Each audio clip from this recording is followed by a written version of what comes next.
Installing your Endura flap wall mount pet door. Please read instructions and notes thoroughly before installation. If you are not completely comfortable cutting a hole in your home, we highly recommend hiring a professional. The supplied parts include 4 corner brackets, 24 wood screws, 1 long wood screw, 1 roll of sealing tunnel tape, 1 tube of silicone, 1 hole transfer jig with level, 1 locking cover, 1 cutout template, 6 plywood tunnel pieces, or 4 for an extra large, 1 inside frame, and 1 outside frame. The required tools include a pencil, hammer or mallet, measuring tape, electric drill, safety gear, stud finder, drywall knife or other tool for cutting inner wall, saw for cutting outer wall, compatible with your wall material, a razor blade for trimming tape, 3/8 inch drill bit, and a Phillips head screwdriver. Step 1. Measure your pet. Measure your pet and make a mark at least 3 inches above your pet's height on your wall. This will line up with the top of your template. If a height taller than the max is needed, you will need to cut a new piece of lumber for your pet door's tunnel. Depending on pet height and the height of your baseboards, you may need to cut into the baseboards to install the frame. If you want to avoid that, make sure to set the height accordingly. Step 2. Prepare wall for installation. Find a section of your wall that is against a stud on one side but does not contain any plumbing, wiring, or bracing. Once you find the stud, you can open a small area of the wall next to the stud that is large enough for you to feel around. You can double check for any plumbing, wiring, studs, or additional bracing that is in the way. Do not cut through plumbing, wiring, or bracing.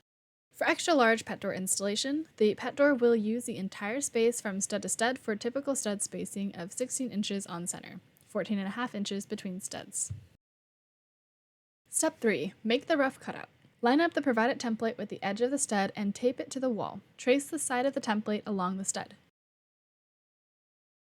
Remove the template, then cut along the stud line with a saw.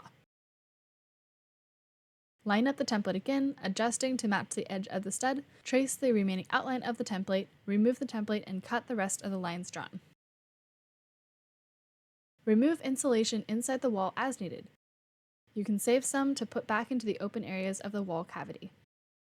Step 4. Measure the studs. Determine the width of the tunnel pieces to use by test fitting each width or measuring the width of studs inside the wall. For 2x4 studs, use the narrower 3.5 inch plywood sections. For 2x6 studs, use the wider 5.5 inch plywood sections. Step 5. Insert the vertical tunnel piece. Screw the long wood screw halfway into the middle of the vertical piece to act as a handle. Insert the vertical tunnel section inside the wall cavity and tap into place with a mallet or hammer. The face of the plywood should be flush with the cutout. Add back any insulation that can fit under the cutout. For extra large pet door installation. For non-standard stud spacing, you will need to get wood from a local hardware store to create the frame for the pet door. The frame opening should match the size of the provided template. For standard 16-inch on-center studs, the top and bottom pieces will span from stud to stud, so you can skip this step. Step 6. Install corner brackets. Pre-install the 4 corner brackets at both ends of the 2 shorter plywood sections that match the width of your studs. The brackets should be flush with the edge of the short plywood pieces and centered. Use only 2 screws per leg of the bracket.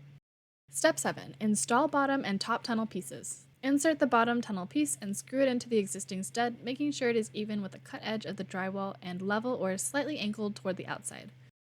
You may need a hammer or mallet to tap it into place if the fit is snug. Screw the bottom tunnel piece to the vertical tunnel piece, making sure the vertical tunnel piece is resting on the bottom of the inner wall for support. Use the long wood screw partially inserted into the vertical piece to hold onto it. Insert the top tunnel piece and screw it into the existing stud and vertical tunnel piece, making sure it's level and even with the cut edge of the drywall. Remove the long screw from the vertical tunnel piece. Step 8. Drill through the outer wall. Using the provided hole transfer jig, drill 3/8 inch holes through the outer wall from the inside of the opening on the top left and bottom right corners.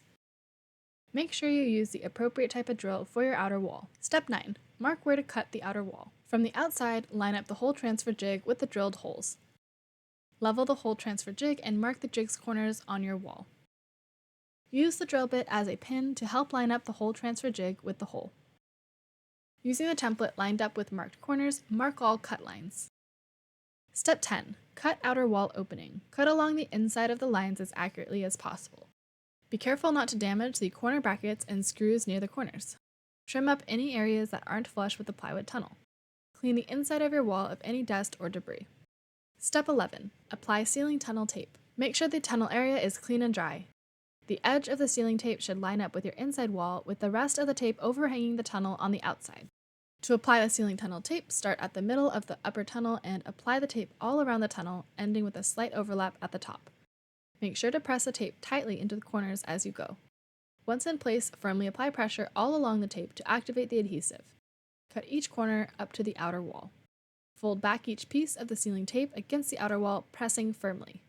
Then, apply caulking to the openings in all 4 corners, sealing the cut area of the tape to the outer wall. The ceiling tape will be trimmed in a future step. Step 12. Screw in the frames. Make sure the 4 tabs are upright and snug to the inside frame. You may have to loosen the screw to rotate it into place using a Phillips screwdriver. Insert the inside frame and level it in the opening with the hole transfer jig. While holding the frame flush against the wall, use 4 wood screws to screw the mounting tabs to the inside of the tunnel. If there are larger gaps, you can pre-bend the mounting tab toward the tunnel. Step 13. Seal the inside frame. From the outside, apply silicone in the tunnel around the sides and bottom edges of the inside frame. This will seal the tunnel tape to prevent water intrusion. Step 14. Install the outside frame. Repeat installation steps number 12 for the outside frame, making sure the flap or flaps swing through both frames without interference. Step 15. Seal the outside frame. Use a sharp razor blade to trim off any excess tunnel tape that is sticking out past the outside frame on all 4 sides. Apply silicone where the outside frame meets the exterior wall on the top and the sides, but leave the bottom open to allow for drainage. And that's it! You've installed your Endura flap pet door through a wall.